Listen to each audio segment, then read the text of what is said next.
мен былай істейін деп. Томаға, дәл Сашаның құрметіне бір жақсылап тұрып бір ән салсам деп. Қалай қарайсың? Орыс қана кереңіз. Былай ой морозды өлең бар ғой сен. Тамаша айтасың соны. Ой, Томаға.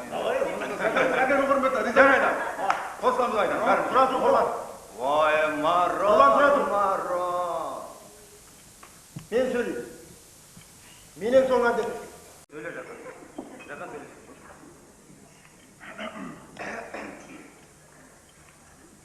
Мен айтсам былай. Қазақ қонақжай деген тайып. Кез келгенде төрімізге шығарып, төбемізге тыштырып келгенде жетті.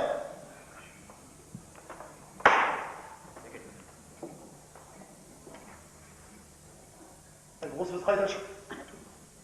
Енді қайда бара жатырмыз? Енді етек-жеңімізді жинайық. Ойламайық. Мына мен, мына сен де, нұрлы коммунизмнің ұрпақтарымыз. Рас, біздер коммунизмді көрдік. Ол шындық. Бірақ, қандай коммунизм еді ол? Ол казармалық коммунизм болады. Менікі сенікі деген болған жоқ. Тілде, тілекте ортақ еді. Жұмыста төбе шөшек таң болды. Айлығымыз жүріп жатады. Бастықтар жемейтін сияқты, көп тобыр көрмейтін сияқты жүрдік. Ақыры жарық күнде жатырма ойнаудан жалықтық та, давайды қайта құрайық деді. Сөйтіп бәрін тас талқан шығарып қайта құрдық. Кейбіреулер қайта құрдық деп жүр. Жоқ мырзалар, бәрі де сандырақ. Бәрі де тәуелсіздігіміздің садағасы. Біз тәуелсіздікке осылай жеттік. Мейлі, мен ақ біреудің босағасына темтіріп жүрейін. Мейлі, менің ақ қарным аш болсын. Маған тәуелсіздігін асқан бақыттың қажет жоқ. Мен тәуелсіздігімді көрдім. Ал көре алмай кеткендер қаншама. Біреудің қас-қабағына қарасам, бүгін мен қараймын. Ал кеше бүкіл елімнің жүзі сынық еді. Құдай оны басқа бермесін деп керек.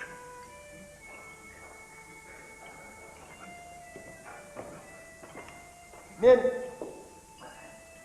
егеменді елімнің болашағы үшін мүшелі ханымдар менен мырзалар. Жаз еді көзіңде, қайдасың бұл күніде, сені іздеп арманым сырбай шарлады. Сені іздеп Проводи меня. Да. Алик, ты деньги когда отдашь? Я пришел за деньгами. Дядя Саша, у нас же сегодня гости. Дядя Саша, завтра отдадим. Да, завтра. Сегодня не могу. Перестань! О, дядя Саша, ну гости уже не в доме, вы чё? О, ха-ха. Я не могу ждать до завтра. Мне деньги нужны. Сегодня, сейчас, вот так нужен. Завтра не конец света. А ты вообще молчи. Ну ладно. Вон отсюда, щенок.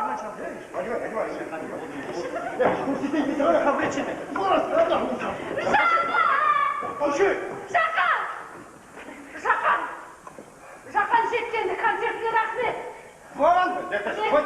Мен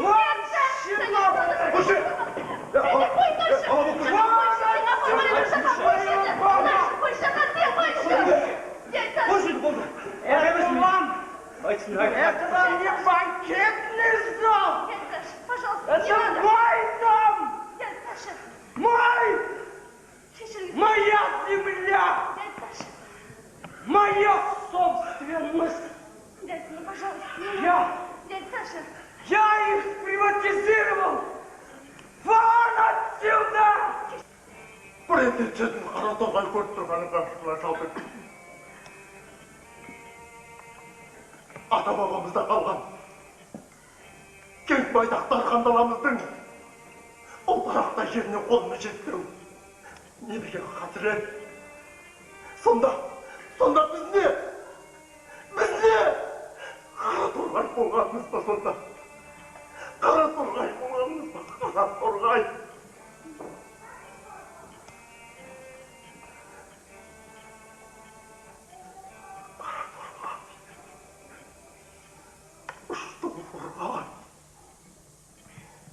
Шарай, шырылдайсың, жерге қонған. Айтар, бүгін тағы ішеміз, тағы тойлаймыз, билейміз. Енді сен ана герой шалынан қорқай қылмаспыз. Теңіміз теуыл, жүгіміз жуылы, кетпесе болып, бір такси ұстаймыз да кете береміз. Солай емес пе сәнеш? Ей, ол қай қуаныш? Көп сөз бақтатпай айтсаңшы. Айтан, қуаныш сол. Ой, сен де шартына бетін ашсам болды. Айтан, қуаныш сол. Саған томаған Ақжайлаудан жер әперетін болды. Иә, таңғалма. Ақжайлаудың дәл қақ ортасынан саған жер әпереді. Жер? Қалжыңдап тұрған жоқсың ба? Рошан қаяқтың қалжың? Бешек сендердің күрлерін көрген соң, томағанды азамат қалай шыдасын? Белден бір ақпаш, алып берем деді, алып берем, болды. Мүмкін емес. Ол жерді қалай аласың? Қалай үй саласың? Оның бәрі ұзақ ақылы. Оны мен саған кейін по секрет түсіндірем. Ал жарайды. Айтсам былай достар. Біздер, мына Құрбан, сен де, Зания, сен де, мен де, Жақан да бірінші курстан 5 жыл бірге оқыдық. Айдан, жадаспа, Жақан ғана 3 жыл оқы. Солай екен ау. Жақан, сен алтта оқудан қушып қалғанда бірге бітіретін. Ол тіпті бар ғой, кінәсіз күйді. Ол тіпті демонстрацияға қатыса алған жоқ қой. Аурухана жаққа есімдей ме, Құрбан? Ол ана факультет жиналысында демонстрацияға қатысқандарды қорғап сөйледі емес пе? Сол кезде біздің ана Салбөксе деканға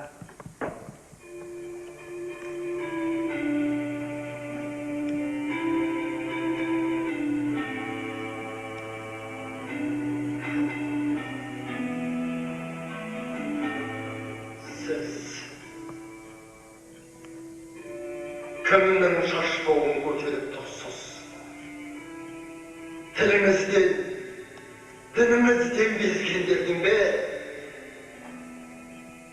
Кеше ғана айналайындар ай деп жүрген балаңыздың бетіне бүгін хайуандар ай деп түкіріп тұрсыз.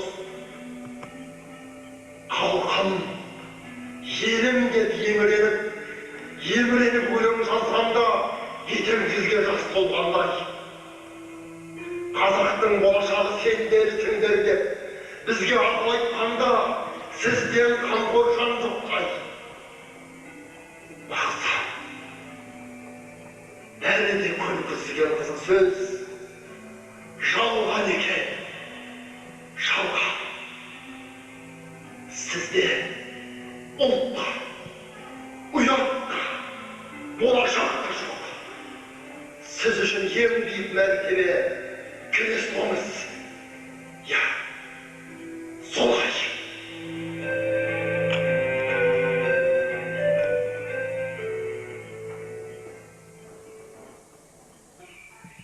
Қараш, Ақжайлау десе дегенде ақ жүрек шіркін,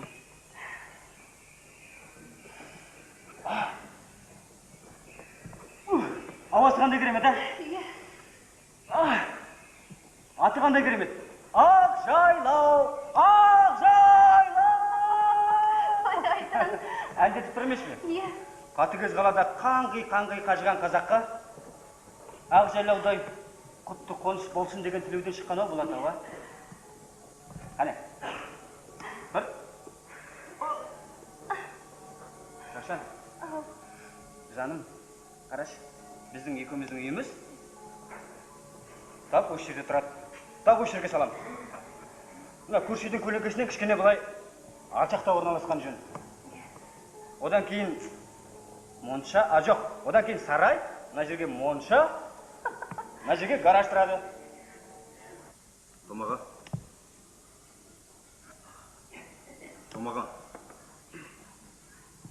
Қарақұлдың қарызын қайтаратын уақыт еткен сияқты. Бүгін шабарманың келіп кетті. Осы аптаның ішінде қарыздарыңды қайтармасаңдар жағдай қиын болады дейді. Бұған не айтасыз?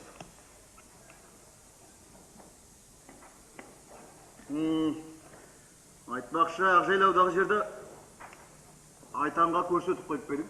Өзіңіз бер деген соң. Бекер асыққансың бала, бекер. Неге Томаға? Неге? Неге? Қарағылға да жер топпай керек шығар. Қарыздан солай құтылмасақ. Томаға, Айтанның жеріне кеше көрмеңіз, сізден өтінем. Айтанның сол Ақжайлауға үй салып, қоныс тойын жасағанын көрсе менде арман болмайды. Арман жоқ менде, Томаға. Әй, азаматсың Ауғыреке, азаматсың. Қазақтың бар жігіттері неге сендей болып тұрмаған екен, ә? Менде жігіттер көп қой. Кексе сияқты ақылсыз аз. Кейде арманға жету үшін біраз нәрсені өмірде құрбандыққа шалуға тура келеді. Жұмбақтап кеттіңіз ғой, Томаға. Жұмбағы ештеңесі жоқ. Маған байлық керек. Ал байлық өздігінен келмейді. Оған мен алтын уақытым сарп етем.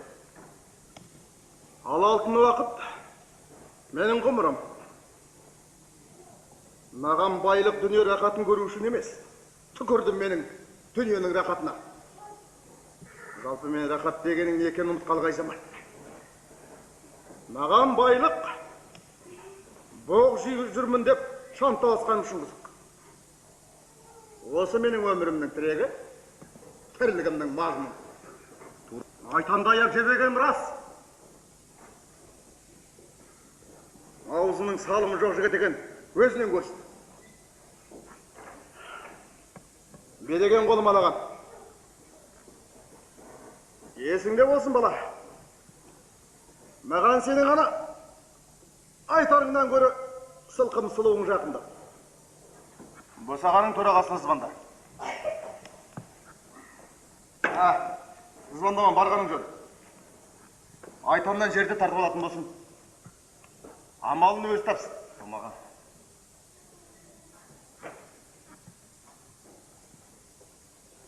Аузын аямай. Майла. Ол бізге өте керек жігіт. Бар.